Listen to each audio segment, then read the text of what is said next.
Всем привет! Сегодня правильно меняем, устанавливаем ролики, ремень, натягиваем ремень, проверяем старые ролики.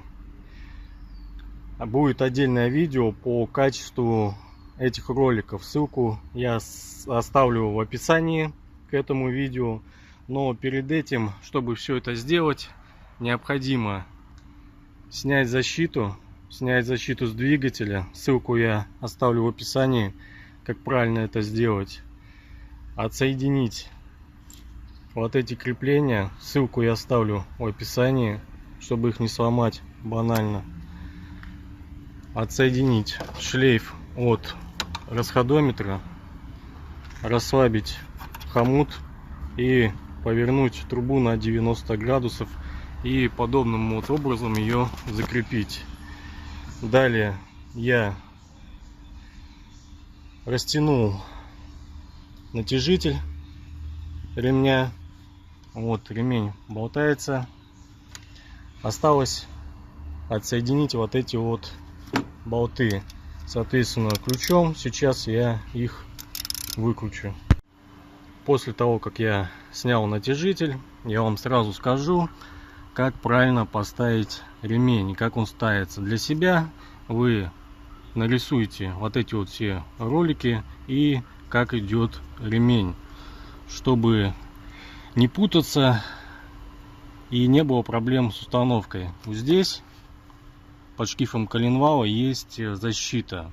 Вам необходимо начинать установку ремня, просовывать ремень между защитой и шкифом коленвала, и дальше по всем узлам агрегатом машины его соответственно уже натягивать, ставить.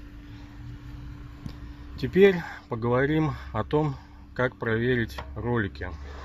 Одно из условий проверки — двигатель полностью холодный. Машина стояла, сегодня не заводилась ни разу, не ехала. Двигатель холодный. Смотрите, вот ролик натяжителя. Вот я вам показываю.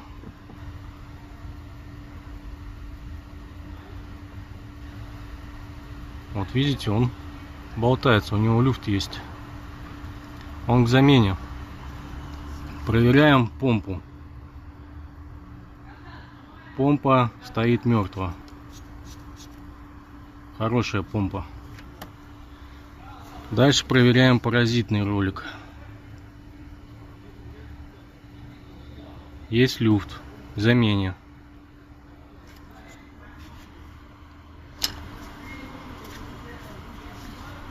Генератор проверяем. Хороший. Оставляем. Дальше у нас идет кондер и ГУР. Сразу скажу вам, если требуется замена вот этого вот обводного ролика на генераторе, то вероятнее всего и скорее всего у вас здесь разбито два подшипника. То есть подшипники на генераторе тоже необходимо будет заменить, помимо вот этого вот ролика. Теперь снимаем вот этот ролик. Здесь необходимо снять защитный пластик. Сейчас я его сниму. Я снял второй ролик, снял заглушку со шкифа генератора. Сразу вам показываю, необходимо такой специнструмент. Сюда вставляется, еще один ключ вставляется, это держит, и тогда можно выкрутить вот этот вот шкив генератора. Таким вот образом, ссылку на него я тоже оставлю в описании. Я поставил два новых ролика. И осталось выкрутить болт с натяжителя, чтобы ремень не тянулся. Вот таким вот образом выкрутить болт. Вот, ремень натянулся. Я показываю, вот он натянутый. Вот болт вкручен от руки сейчас. Теперь правильно натягиваем ремень, чтобы натяжитель ремня стоял ровно вот по этим рискам. То есть сейчас болт вкручен от руки, все растянуто. Стоит шлейф проводов на расходометр. Здесь ничего не закреплено. Вот в таком состоянии все находится. Теперь заводим машину. Теперь смотрим. Вот болт. Как вы помните, я затянул его от руки. Вот. Сейчас достаточно проблематично его выкрутить. Но я его выкручиваю.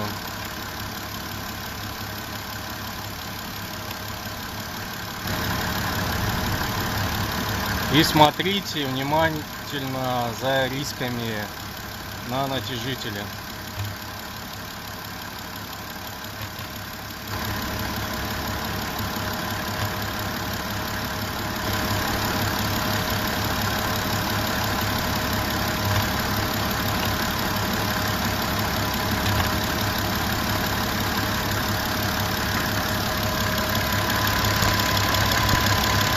Вот я вам показываю, видите?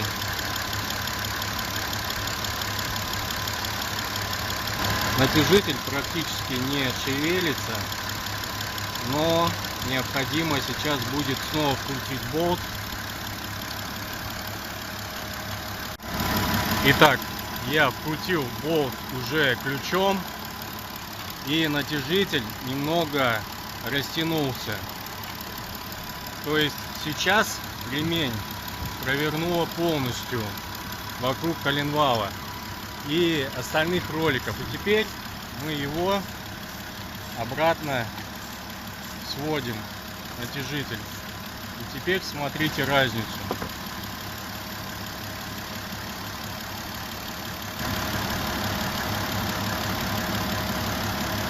Вот видите, болт я уже руками выкручиваю, а метка стоит мертво. Ремень провернулся, и метка ровно стоит на натяжителе. То есть она не будет, вот эта вот метка, и ремень не будет бить вот эти вот ролики. Осталось все дело, вот это вот все собрать.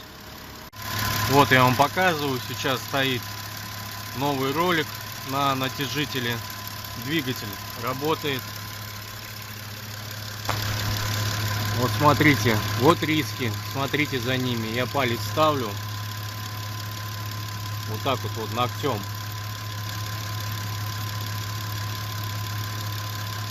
Вот видите, натяжитель и риски стоят ровно по отношению друг к другу. Вот риска натяжителя и вот риска натяжителя. Вот видите.